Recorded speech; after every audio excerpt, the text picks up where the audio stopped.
Okay, so we'll just need to run through how this siphon goes to bits, because we've had a couple of people saying, can you just explain how to put it back together again? Well, we've got the three parts. You've got the siphon, a filter, and the end.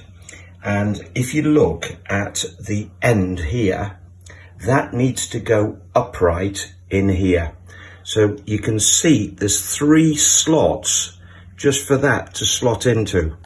So that will slot in there. Just get it into position there. It will drop down into it, and then that just pushes onto the end here. And that should give you a nice tight seal.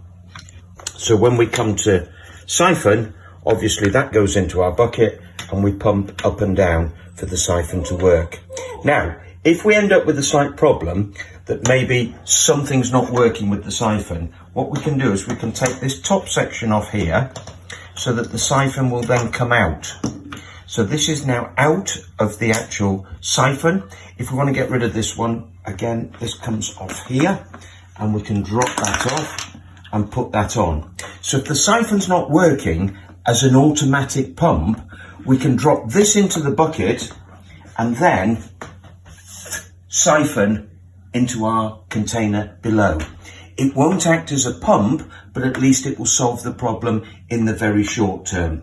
And to put this back together again, it's quite simple. Obviously this comes off, this goes back on, that goes on there, and then this just slots back in here. Put it in at an angle, because it will actually go in if you put it in at an angle. If you try and put it straight in, it won't. So put it in an angle, that slots back onto position and will rotate, and that is your bucket clip, which clips onto your bucket.